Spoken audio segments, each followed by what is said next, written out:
Hi friends, welcome back to my YouTube channel. ನಾನು ನೋಡ್ರಿ ಇವತ್ತು ಏನು ಮಾಡ್ತಾ ಇದ್ದೀನಿ ಅಂತಂದರೆ ತೊಗರಿಬೇಳೆ ಸಾರು ಮಾಡ್ತಾ ಇದ್ದೀನಿ ನೋಡಿ. ಅದನ್ನು ಹೇಗೆ ಮಾಡೋದು ಅಂತ ಹೇಳ್ತಾ ಇದ್ದೀನಿ ಬನ್ನಿ.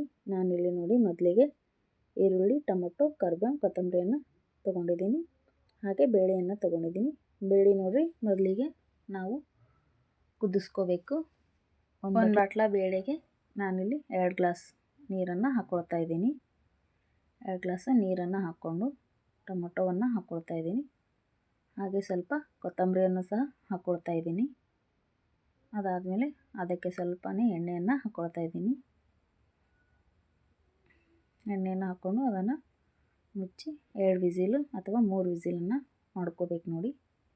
ಬೇಳೆ ಚೆನ್ನಾಗಿ ಕುದಿಬೇಕಂತಂದರೆ 3 ವಿಸಿಲು ಮಾಡ್ಕೋಬೇಕು. ನಾನು ನೋಡಿ ಇಲ್ಲಿ 3 ವಿಸಿಲ್ ಮಾಡ್ಕೊಂಡಿದ್ದೀನಿ. ಬೇಳೆ ಎಷ್ಟು ಚೆನ್ನಾಗಿ ಕುದ್ದಿದೆ ಅಂತ ನೋಡಿ.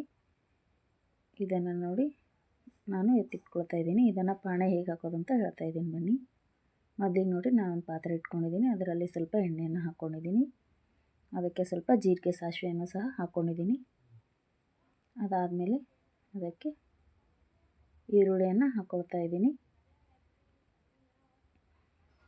ಈರುಳ್ಳಿ ಹಾಕ್ಕೊಂಡಾದ್ಮೇಲೆ ಕೊತ್ತಂಬರಿ ಹಾಕೋಕತ್ತೀನಿ ನೋಡಿರಿ.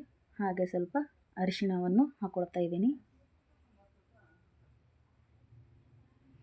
ಹಾಕ್ಕೊಂಡಾದ್ಮೇಲೆ ಚಮಚೆಯಿಂದ ತಿರುವಿದಾದಮೇಲೆ ಅದಕ್ಕೆ ಸ್ವಲ್ಪ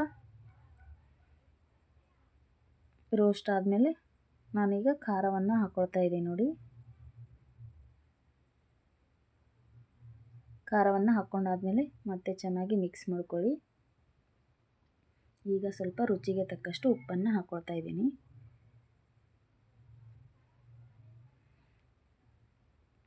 ಸ್ವಲ್ಪ ನೀರನ್ನು ಹಾಕ್ಕೊಂಡು ಅದನ್ನು 1 ನಿಮಿಷ ಕುದ್ಲಿಕ್ಕೆ ಇಡಬೇಕು ನೋಡಿ. ಈ ಥರ ಚೆನ್ನಾಗಿ ಕುದಿಬೇಕ್ರಿ. ಕುದ್ದಿದಾದಮೇಲೆ ಅದಕ್ಕೆ ಕುದಿಸಿ ಇಟ್ಟಿರುವಂಥ ಬೇಳೆಯನ್ನು ಹಾಕ್ತಾಯಿದ್ದೀನಿ ನೋಡಿ.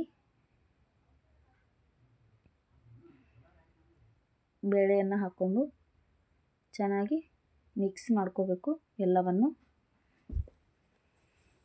ಮಿಕ್ಸ್ ಮಾಡ್ಕೊಂಡಾದ್ಮೇಲೆ ನೋಡಿ ಸಾರು ಈ ರೀತಿಯಾಗಿದೆ. ಇದನ್ನು ನಾನು ಮತ್ತೆ ಸ್ವಲ್ಪ ಮುಚ್ಚಿ 2 ನಿಮಿಷ ಕುದ್ಲಿಕ್ಕೆ ಇಡ್ಲಾಕತ್ತೀನಿ ನೋಡಿರಿ. ಸಾರು ಎಷ್ಟು ಕುದಿಯುತ್ತೋ ಅಷ್ಟು ಚೆನ್ನಾಗಾಗುತ್ತೆ ಟೇಸ್ಟಾಗಿ. ಅದಕ್ಕೆ ಸ್ವಲ್ಪ ಜಾಸ್ತಿನೇ ಕುದಿಸ್ಕೊಳ್ತಾ ಇದ್ದೀನಿ. ಈ ಥರ ಚೆನ್ನಾಗಿ ಕುದಿಬೇಕ್ರಿ ಸಾರು. ಕುದ್ದಾದ್ಮೇಲೆ ಸಾರು ನೋಡಿರಿ ರೆಡಿಯಾಗಿದೆ. ಇದನ್ನು ಅನ್ನದ ಜೊತೆ, ಚಪಾತಿ ಜೊತೆ, ರೊಟ್ಟಿ ಜೊತೆ ಎಲ್ಲ ಜೊತೆನೂ ಹಾಕ್ಕೊಂಡು ತಿನ್ಬೋದು ನೋಡಿರಿ. ತುಂಬಾ ಟೇಸ್ಟಿಯಾಗಿರುತ್ತೆ ಸಾರು, ತೊಗರಿಬೇಳೆ ಸಾರು.